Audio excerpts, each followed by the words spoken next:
kali ini kita nggak hanya bertiga aja, ada kawan kita sih bernama Resi. Hai. Episode kali ini kita bakal membahas lagi tentang mental illness atau mental health. Nah, kalau misalnya kita bertiga aja nih mau membahas tentang mental health, kayaknya meskipun sudah di riset, tapi agaknya agak kurang valid gitu, karena kita bertiga basicnya bukan di ilmu psikologi. Nah, di sini ada hadir teman kita Resi yang bakal ngebantu kita nyampein informasi dan seputar mental health ataupun mental illness. Nah, Resi sendiri ini juga sebagai ketua dari himpunan mahasiswa di jurusan psikologi Universitas Muhammadiyah Pontianak ya. Dan sekarang sudah semester berapa? Sekarang sudah di semester 5. Oh, semester udah tengah ya. Tengah. Sudah pertengahan ya. Nah, untuk Resi sendiri sekarang kesibukannya apa aja nih? Boleh di-share mungkin ke teman-teman semuanya. Kalau aku kesibukannya sekarang selain kuliah ya, juga kerja. Jadi kerjanya tuh jadi terapis anak berkebutuhan khusus. Jadi satu jalur lah sama apa yang ilmunya ya. Iya, jadi memang belum sebenarnya nggak ada fokus untuk kerja sih waktu kuliah kemarin, cuma karena ditawarin dan sesuai sama apa yang aku pelajarin di kuliah, jadi aku ngerasa boleh sih jadi buat pengalaman gitu. Oke, mungkin kita langsung masuk aja ke pembahasannya. Jadi nanti stepnya itu bakal ngalir aja gitu. Obrolan kita bakal ngalir aja. Nah, Resi mungkin boleh nih jelasin dari ilmu psikologi, mental illness itu sebenarnya apa sih? Dan ya kayak pengetahuan umumnya yang bisa di-share ke teman-teman tuh apa tentang mental illness? Nah, jadi mental illness ya. Mental illness itu bahasa Inggris ya, kalau misalnya di Indonesia kan yaitu gangguan mental gitu. Nah, ini yang kuliah di psikologi itu jarang menyebutnya sakit mental atau sakit jiwa atau orang gila, itu ofensif sebenarnya. Jadi kita nyebutnya gangguan biasanya. Kemudian orang yang punya gangguan itu disebut dengan ODGJ, biasanya orang dengan gangguan jiwa. Jadi memang jarang, memang dihindari kalau misalnya bilang itu sakit jiwa atau sakit mental, itu lebih jarang sih. Nah, apa sih mental illness itu? Mental illness itu tadi, kalau misalnya ada gangguan di kejiwaannya, di psikologisnya itu bisa dikatakan mental illness, tapi berdasarkan diagnosa dulu. Nah, siapa yang diagnosa? Biasanya psikolog dan psikiater gitu. Nah, itu sih kalau misalnya garis besarnya mental illness itu apa. Dari sisi psikolog sendiri, mental illness kan ada klasternya ya, ada perbedaannya gitu. Maksudnya kelas yang mental illness-nya nggak parah, terus ada yang parah, itu bisa dijelasin? Oke, kalau misalnya mental illness itu kalau dibilang klaster sih enggak ya. Maksudnya nggak ada yang klaster 1, klaster 2 itu nggak ada. Tapi kalau misalnya berdasarkan buku yang kami pelajari, itu nyebutnya PPDGJ. Jadi emang panduan diagnosis gitu. Kita juga ada beberapa mata kuliah yang memang harus punya itu. Jadi semua orang punya satu, dan emang bentuknya itu buku satu, karena memang untuk hafal semua simptom atau gejala dari satu gangguan tuh mungkin udah master ya di bidang psikologi gitu. Jadi kita sebagai mahasiswa yang masih ecek gitu mesti bawa buku satunya gitu. Nah, untuk klasternya sih biasanya dibedakan berdasarkan jenisnya.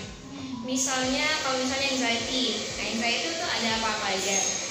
Kemudian ada gangguan mood atau afeksi, nah itu apa-apa aja.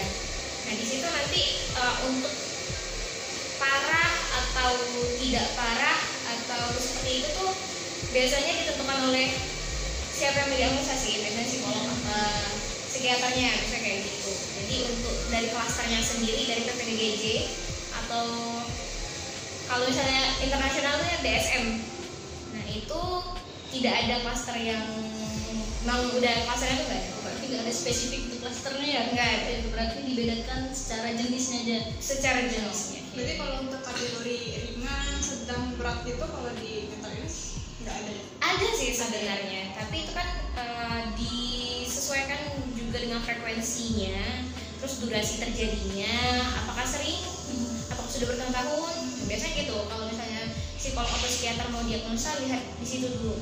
Terus dilihat riwayatnya, apakah ini memang sudah terjadi lama, hanya saja sekarang itu kayak ke trigger gitu. Nah, seperti apa gitu baru bisa dibilang parah atau tidaknya. Karena untuk lihat parah atau tidaknya kan menentukan treatment selanjutnya tuh. Nah tadi kan Resi jelasin kalau nggak ada klaster-klaster tertentu. Sementara di masa sekarang itu sudah banyak orang-orang yang kayak mendiagnosis dirinya sendiri bahwa dia tuh terkena mental illness atau ada kayak jenis mental illness yang lagi dia idap gitu, lagi ada di tubuh dia gitu. Nah, kapan sih sebenarnya orang itu bisa datangin psikolog untuk tahu apakah dia memang pengidap mental illness dan kira-kira apa yang harus diketahui untuk kita tuh emang punya mengidap mental illness gitu. Jadi ya sebenarnya generasi yang sekarang tuh sebenarnya banyak positifnya, juga banyak negatifnya sih kalau misalnya aku lihat gitu. Iya, 50-50. Mereka itu mulai aware tentang mental health, tentang mental issue dan lain sebagainya, mulai campaign juga tentang self love, body positivity kayak gitu kan. Cuma saking banyak yang ngomong, kemudian ada beberapa kalimat-kalimat yang karena biasanya kalau saking banyak yang ngomong itu kan orang ngedengerin dan wah keren ya gitu. Udah mulai jadi trending, udah mulai ketika membahas itu ngerasa kayak ini orang keren nih, udah bahas topik itu gitu. Sehingga apa yang dibahas itu tidak dicari dulu apa sih sebenarnya gitu. Nah sehingga mungkin orang-orang yang tadi self diagnose adalah orang-orang yang dapat ilmu atau bukan ilmu jadinya, dapat pengetahuan, dapat info yang tidak valid itu tadi. Nah karena kalau memang dia dapat pengetahuan valid, contohnya dia memang belajar psikologi atau dia yang tahu sumber-sumber di mana untuk belajar psikologi atau tentang kesehatan mental, itu kecil kemungkinan untuk self diagnose. Iya, karena kalau misalnya dia sudah paham apa itu mental illness, apa itu mental health dan apa yang harus dilakukan kayak gitu-gitu, self diagnose tuh jauh sih seharusnya, karena lebih ke hal-hal yang preventif dulu gitu. Jadi mencegah kayak gitu kan, dibandingkan kayak aku jadi kayak cocokologi gitu. Nah, itu karena kan itu yang sekarang kan yang terjadi cocokologi gitu. Iya, karena apalagi sekarang itu tadi karena kesehatan mental itu lagi hype, lagi trending, banyak juga yang memanfaatkan misalnya buat akun Instagram, buat akun-akun ini yang ngebahas, tapi itu tadi balik lagi sumbernya nggak valid. Orang-orang yang tidak rajin mencari tahu ke dalam tuh itu tadi, kalau kamu murung ini artinya kamu depresi, kalau kamu moodnya suka berubah dalam satu harian artinya kamu bipolar gitu. Itu jadi kayak terlalu gimana ya, ekstrem gitu. Nah itu kan masuk juga ke self diagnose gitu. Jadi kapan saat yang tepat untuk datang ke psikolog? Sebenarnya semua saat itu bisa. Maksudnya semua waktu itu psikolog itu bukan orang atau bukan profesi yang didatangi ketika kamu tuh hanya sakit. Sama seperti dokter gitu. Tapi memang saya rasa mindset ya, kita sakit baru ke dokter. Sama juga ke psikolog ketika kita ngerasa ada hal yang tidak benar dengan pikiran kita, baru kita ke psikolog. Sebenarnya banyak hal-hal yang lebih baik mencegah kan daripada mengobati. Nah itu yang paling sering kita dengar, tapi orang tuh lebih sukanya mengobati gitu. Karena terkait stigma juga sih. Kalau misalnya ke psikolog, orang langsung society tuh mikir ini orang gila gitu. Iya. Jadi society di Indonesia ya, especially itu tuh kayak terlalu menyudutkan orang yang aware sama dirinya sendiri gitu, sama kondisi psikologisnya gitu. Jadi kalau ditanya kapan saat yang tepat untuk ke psikolog, sebenarnya setiap saat itu bisa. Ketika maybe kalau dia punya ada beban atau ada yang tidak bisa diungkapkan sama orang terdekat, nggak apa-apa datang ke psikolog. Iya, nggak apa-apa. Kalau misalnya ada yang berpikir ke psikolog itu mahal, ada kan? Iya. Aku dulu mikir gitu, ke psikolog itu mahal gitu. Jadi kalau misalnya, dan biasanya akses ke psikolog itu susah, kita nggak tahu psikolog yang mana, dan kayak kita tuh nggak tahu loh bironya yang mana-mana gitu. Gimana sih buka psikolog? Paling di dokter, dan itu biasanya psikiater gitu kan, ahli kejiwaan yang seperti itu gitu. Mungkin bisa dia ke puskesmas terdekat. Kalau misalnya kalian tahu tuh ada ini loh, konseling remaja. Nah biasanya dari konseling remaja itu ada linknya ke psikolog gitu. Jadi ada psikolog anaknya, ada psikolog itu. Jadi ada beberapa puskesmas yang memang ada jasa psikolognya atau yang memberi link gitu ke psikolog terdekat gitu. Nah tadi kan ada singgung dikit tuh kalau misalkan orang-orang yang sudah tahu atau aware dengan ilmu kesehatan mental gitu kan, pasti dia jauh dari self diagnose. Iya. Tapi ada kemungkinan dia kayak mencoba-coba atau sotoy gitu dengan kayak menganalisa ini kayak orang ini dari ekspresinya atau gerak tubuhnya tuh dia kayaknya lagi gini deh. Kalau menganalisa kayak gitu gimana? Iya, selalu ada orang yang sotoy kayak gitu. Iya. Iya. Nggak hanya orang yang belajar psikologi ya, yang tidak belajar ya, yang di dalam psikologi juga ada yang sotoy gitu. Jadi kayak karena itu tadi ditambah background dia belajar psikologi, terus ini boleh saya cerita pengalaman. Jadi pas awal-awal masuk kuliah, terus psikologi, respon orang-orang di sekitar saya di luar kuliah itu sama. Oh, psikologi bisa baca pikiran saya dong. Nah itu awal-awalnya saya sampai gimana ya ngejelasin, kita itu belajar psikologi, belajar ilmu kejiwaan, belajar perilaku sebab akibat, bukan dukun. Iya. Jadi kayak iya. Jadi banyak orang yang ngira anak psikologi itu bisa ngeramal. Tanda kutip ya. Dan ternyata itu bukan saya sendiri aja yang ngerasain.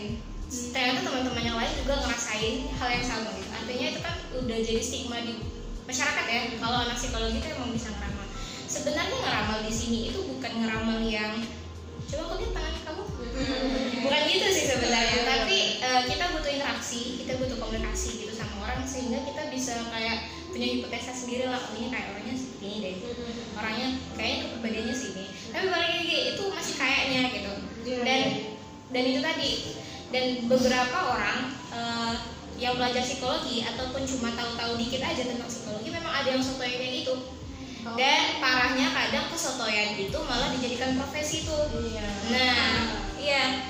Walaupun itu mengambil keuntungan gitu ya dari situ. Mengambil keuntungan. Dan lebih parahnya lagi masyarakat itu ngerasa kayak oh ya nih orangnya memang bisa gitu. Tanpa ngecek dulu ini orang benar apa enggak. Kayak gitu-gitu kan. Sama ini kan pernah kasus tahu dari Susanto enggak sih? DS. Oh iya. Seorang psikolog yang ini ya, yang sempat melecehkan ini. Iya. Ya. Nah itu kan sempat jadi perdebatan kami juga di kelas gitu kan. Orang ini tidak terdaftar di HIMSI. HIMSI itu himpunan psikologi. Jadi sarjana psikologi, kemudian psikolog juga itu tuh kayak terdaftar di sana. Kalau mau melihat orang ini legal apa enggak, bironya, prakteknya bisa dilihat di sana. Kemudian di lulusan mana dan lain sebagainya. Jadi kita tahu loh background psikolog yang akan kita datangi seperti itu kira-kira. Dan si DS ini tuh memang tidak terdaftar di sana gitu. Sedangkan dia mengklaim dirinya itu dokter psikologi gitu. Nah itu tuh sesuatu hal yang dari situ aja kita bisa kayak ini orang udah nggak benar gitu. Nah itu tadi karena dia sotoy, karena udah tahu dikit aja ilmu psikologi kemudian dimanfaatkan untuk hal-hal yang tidak baik.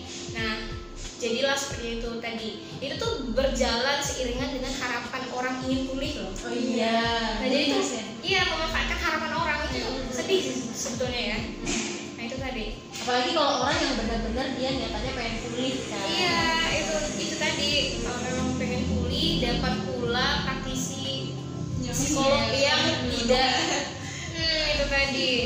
Nah untuk mental illness, kita berarti mental illness atau mental health jadinya sebenarnya? Mental illness itu kan berarti gangguannya. Kalau mental health itu kesehatan mentalnya. Oh oke.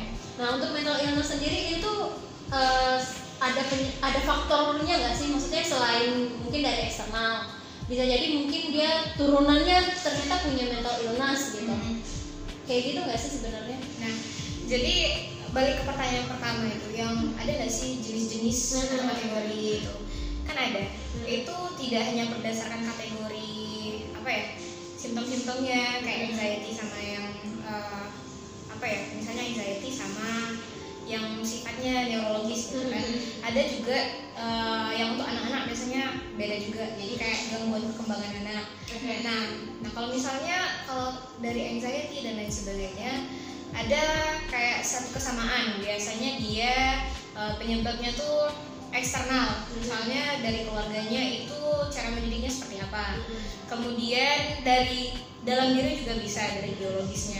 Misalnya memang dari dalam dirinya itu sudah ada sakit bawaan, jadi sakit fisik gitu kan. Jadi biasanya kan orang yang punya sakit fisik itu kecemasannya bisa lebih tinggi gitu kan. Nah juga jadi untuk dibilang satu penyebab aja terhadap mental illness itu tidak mungkin cuma satu gitu. Biasanya dia kayak combine gitu loh, kayak ini faktor yang ini tuh kaitannya sama ini, faktor yang ini tuh kaitannya, sehingga faktor-faktor itu tadi yang menyebabkan explode gitu. Nah bereaksi lah dia tadi mental illness-nya gitu. Nah kalau misalnya kayak gangguan perkembangan anak kayak masuk ke autism, kemudian ADHD, hyperaktif, dan beberapa hal yang lainnya, termasuk ini disleksia dan lain sebagainya, itu bisa jadi karena biologis, bisa jadi karena ada gangguan ketika ibunya di masa kandungan, atau ibunya yang trauma bisa juga. Nah jadi itu banyak gitu faktornya, jadi nggak hanya yang karena society aja, atau tidak hanya karena biologis aja gitu. Termasuk kekerasan rumah tangga ya? Oh itu sangat termasuk. Kalau kekerasan rumah tangga, kembali lagi ke coping mechanism-nya orang itu. Ada beberapa orang yang survive, misalnya dia anaknya, dan dia survive di kondisi ibu dan bapaknya yang berada di kekerasan rumah tangga itu kan. Nah itu kan survive-nya dia juga karena banyak faktor kan. Bisa jadi teman-temannya tuh jadi support system, bisa jadi keluarganya yang lain itu juga jadi support system. Jadi nggak hanya kalau misalnya kita mau ngejudge satu orang ini anak broken home pasti ada sesuatu. Nah itu sangat tidak bisa seperti itu sih, karena saya sendiri itu sering melihat anak-anak yang broken home tuh malah lebih dewasa atau lebih baik kondisi kesehatan mentalnya dibanding yang istilahnya tidak broken home gitu kan. Karena bukan itu aja gitu alasannya gitu. Berarti tergantung dari masing-masing kali ya, bawaan mereka secara dewasanya di luar seperti apa. Iya benar. Nggak selamanya anak broken home itu bermasalah gitu. Iya. Ada lagi nih, ini sepintas nih di otaknya. Boleh ya? Jadi si Ayu ini sering banget ngeluk kami berdua dalam psikopat. Nah, oke, disclaimer. Kita bukan psikopat. Jadi psikopat itu yang pada akhirnya mengakibatkan mereka membunuh seseorang. Itu jadi tergolong apa ya? Maksudnya tergolong apa? Jenis kejiwaannya gitu. Kalau psikopat ini masuk ke dalam mental illness gitu.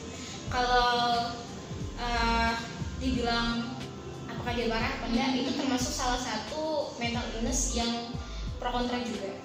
Termasuk kayak kepribadian ganda itu juga pro kontra. Jadi istilahnya kalau misalnya ini tuh kasus-kasus yang banyak psikolog tuh mumet gitu penanganannya gitu. Kalau misalnya dibandingkan sama anxiety ya, misalnya dibandingkan sama itu udah ada patternnya misalnya gitu. Nah psikopat ini kan lumayan misterius ya. Nah banyak dijadikan latar cerita lagi kan, jadi semakin dramatis gitu. Nah kalau misal ditanyain itu real apa enggak, itu real.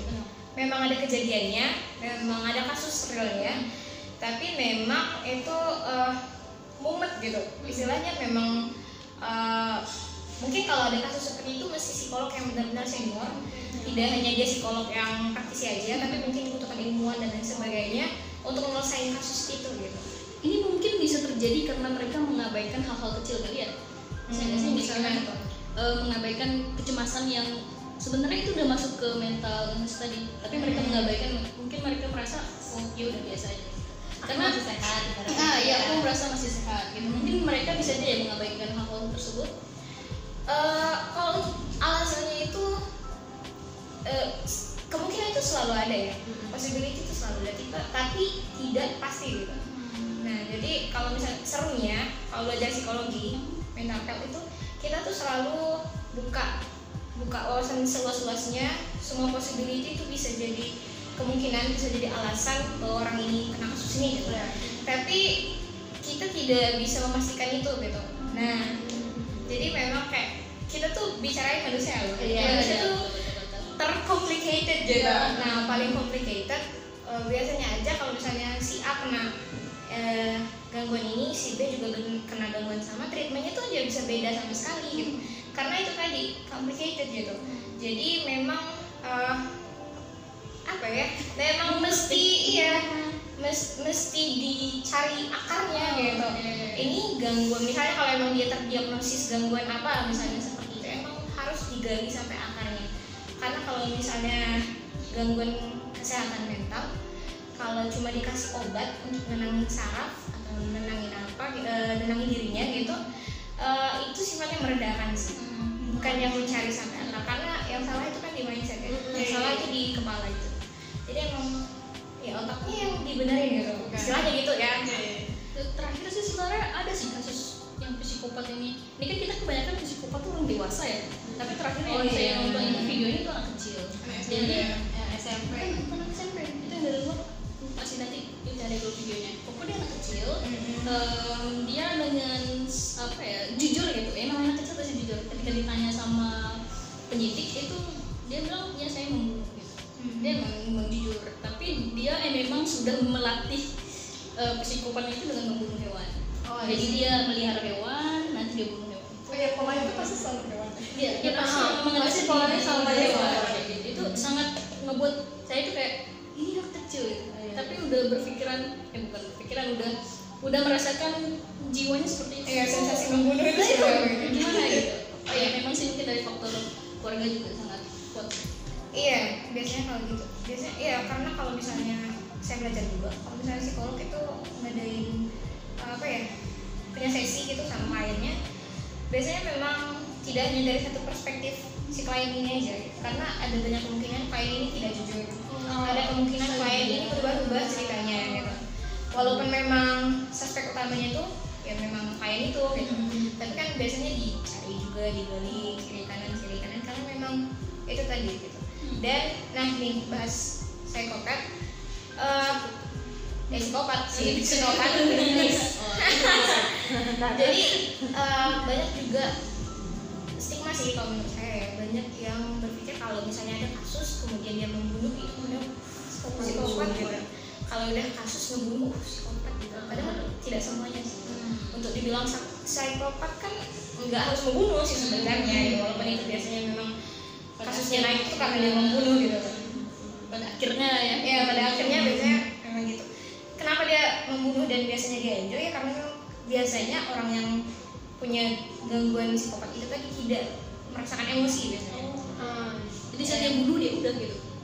Iya. Empati dan simpati. Kalau kita tetap kasihan gitu kan. Kalau kok kasihan sama aku enggak.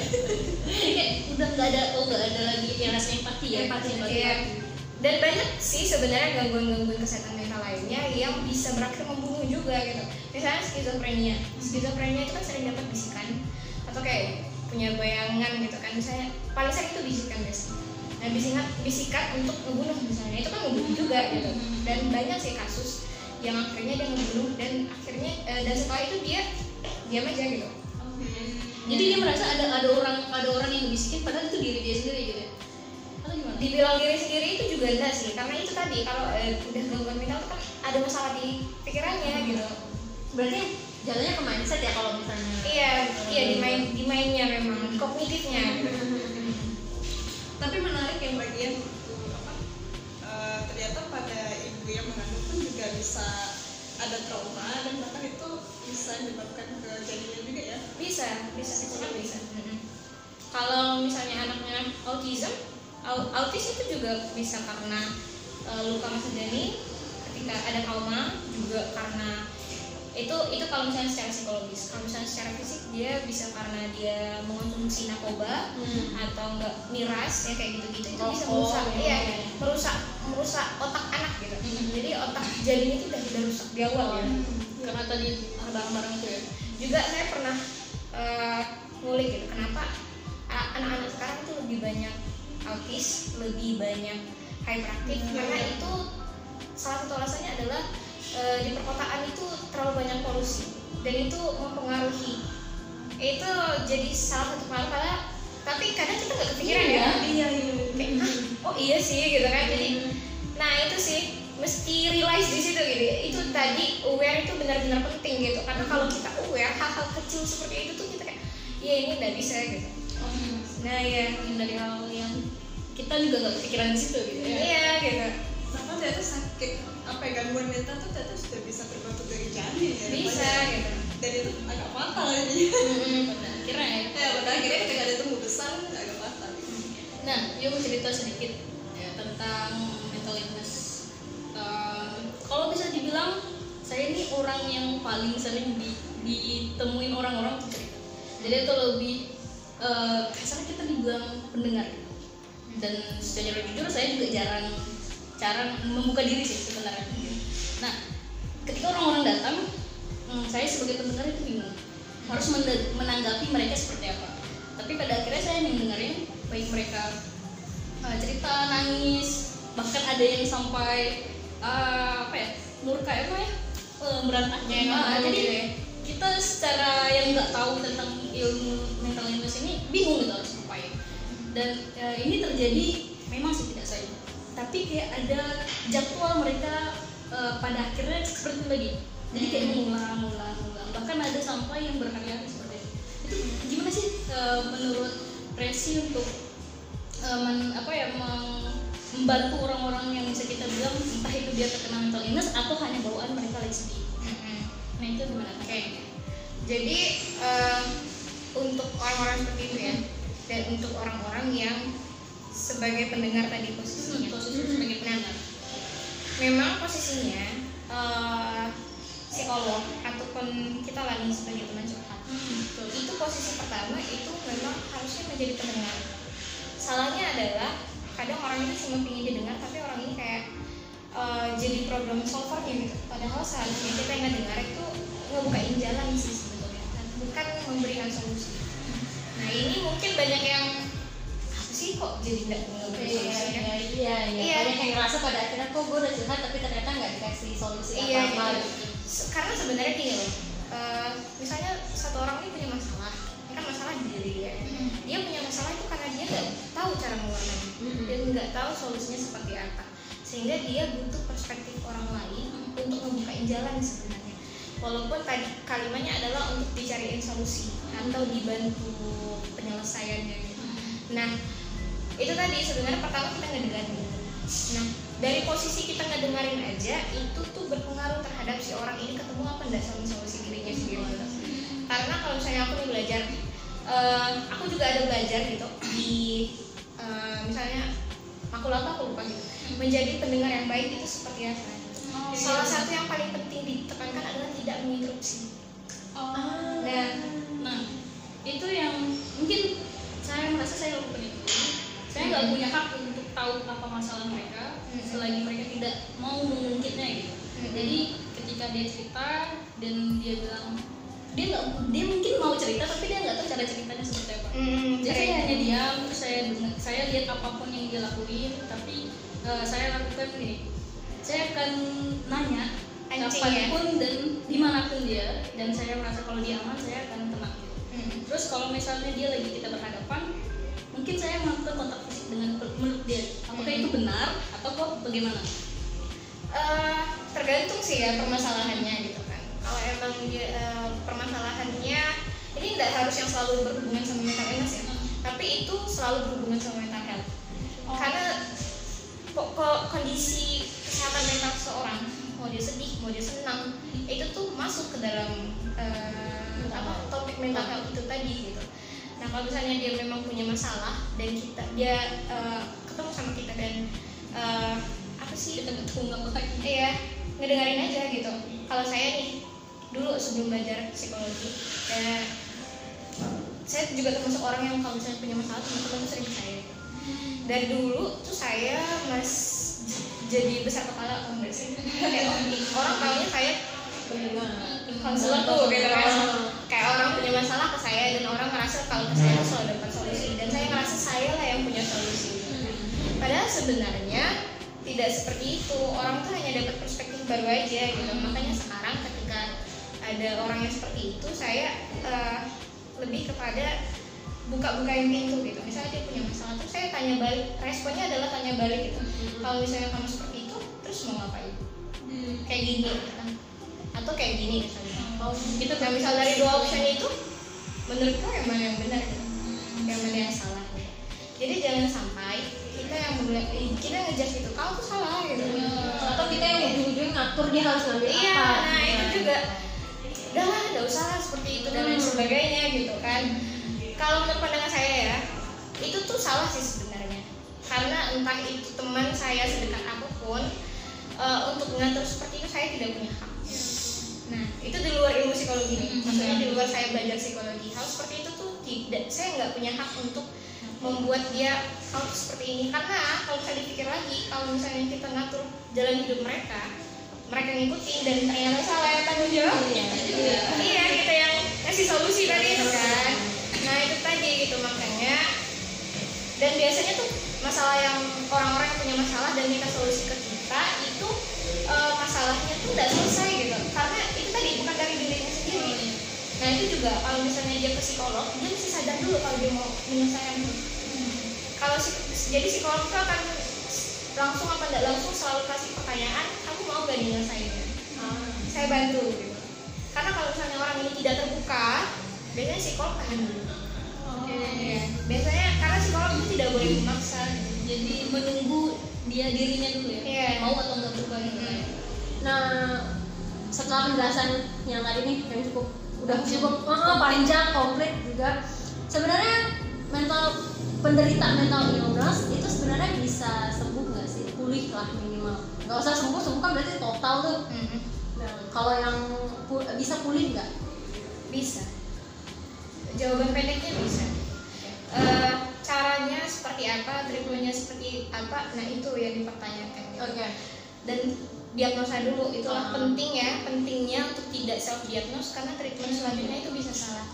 Dan mendiagnosa itu harus adalah orang yang memang valid untuk mendiagnosa. Tadi saya tuh kalau sering di podcast di mana gitu selalu kalau bahasnya psikologi ya, selalu bahas untuk tidak self diagnose, bukan karena ini membatasi keingintahuan kalian gitu, tapi itu tuh bisa membahayakan diri sendiri kalau self diagnose gitu. Makanya kalau memang sudah ngerasa ada simptom-simptom nih, udah ngerasa ada gejala, lanjut aja ke psikolog gitu. Nah, lanjut aja ke psikolog karena kalau didiagnosa treatmentnya bisa benar kalau ke psikolog karena mereka punya ilmu seperti itu kan. Kalau kita self diagnose itu treatment selanjutnya itu tadi gitu, nanti yang tadinya pengennya pulih malah bisa bertambah, malah jadi explode tuh, jadi susah kan, berakhir di RSJ dan lain sebagainya seperti itu gitu. Jadi kalau misalnya ditanya bisa pulih apa enggak, bisa asal tidak self diagnose. Tidak self diagnose dan mungkin juga tidak menutup diri juga kali ya. Iya. Jangan menutup diri agak pasti kayak kita nggak mau ke psikolog kan ada. Iya. Mungkin kalau buat beberapa teman yang tidak self diagnose tapi udah mulai ngerasa gejala gitu kan, biasanya emang dan biasanya takut tuh ke psikolog tuh. Nah, itu. takut society-nya, maksudnya pandangan orang seperti apa, dan di diri sendiri tuh udah ketanam bahwa pas psikolog tuh adalah tempatnya orang sakit jiwa gitu. Mungkin biasanya orang-orang yang udah punya gejala tuh biasanya cari tahu di walaupun dari Google ya, walaupun ilmu dari Google itu tidak valid gitu kan, tapi ya sedikit-sedikit tidak apa-apa sih gitu. Cuma susahnya adalah ketika misalnya dia anxiety, dia cari tahu tuh di Google, kemudian malah menambah kecemasannya gitu. Nah itu seharusnya tidak seperti itu. Kalau bisa dihindari aja lah ya. Iya, dihindari. Nah itu dari semua penjelasan dari Resi tadi, jadi intinya digarisbawahi bahwa kita jangan self diagnose, jangan sembarang self diagnose. Terus kalau misalkan ya nggak apa sih kalau kita cari-cari tahu informasi tentang kesehatan mental dan mental diri itu sendiri boleh, cuman jangan juga akhirnya bakal jadi analisa sotoy gitu ya. Terus kemudian mungkin pentingnya juga ya kita harus kayak aware sama diri sendiri. Terus kalau misalkan ada mulai sama aneh dengan pikiran kita, bisa langsung ke penanganan ahlinya, itu psikolog gitu. Mungkin nambahin mungkin untuk orang-orang yang kayak saya yang jadi pendengar pada akhirnya, untuk teman-teman yang curhat tadi seperti yang Resi bilang bahwa kita seharusnya memberi mereka pintu gitu. Jadi jangan menjudge mereka kalau mereka salah. Terus kita juga jangan memaksakan kehendak kalian untuk kamu harus kayak gini, nggak boleh kayak gitu. Karena kita sebenarnya nggak ada punya hak ya untuk hidup mereka itu, kita nggak ada hak. Kalau misal pun dia butuh teman untuk main ya kita temenin gitu, tapi jangan sampai ngejudge gitu. Kayak mungkin dan intinya juga kalau kita mau pulih pastinya kita harus jujur pertama, kayak terbuka, berdamai dengan diri sendiri mungkin. Iya benar. Dan kayak ada kata Tambahan dari Resi. silakan. Mungkin ya, karena mungkin sekarang itu mental health itu topik yang lagi hype banget. Cuma sedikit sekali sumber yang dapat dipercaya gitu. Nah sebenarnya teman-teman itu boleh aja sih cari-cari info, cuma dipastikan sumbernya itu baik gitu. Nah sekarang banyak sih sebenarnya kalau di Instagram itu akun-akunnya kayak self healing, akun-akun kayak relief, akun-akun ini dan lain sebagainya. hanya saja teman-teman itu jangan langsung self diagnose gitu, cari tahu dulu. Kalau emang punya masalah, ceritain ke orang yang terpercaya, terdekat gitu tadi. Kalau emang sudah benar-benar tidak bisa, boleh. Karena jangan pernah prioritaskan kesehatan fisik aja gitu. Kesehatan mentalnya tuh dianggap kesekian gitu, karena there is no health without mental health gitu. Jadi percuma aja gitu kalau misalnya sehat fisik, mentalnya nggak sehat, sangat percuma. Oke, segitu dulu video kali ini, dan kalian juga bisa untuk kunjungi media sosialnya Resi, yaitu @resirafs ya, nanti ada di deskripsi box. Dan kalian juga bisa lihat informasi psikologi juga buatan dari komunitas Resi juga ya, Dari prodi kami, jadi memang ada info-info psikologi gitu. Jadi kita juga ngisi-ngisi lah. Bermanfaat. Dan nama akunnya @psikologi_UM Pontianak. kalian bisa kunjungi di sana untuk baca-baca juga. Oke, sampai jumpa di video selanjutnya. Bye.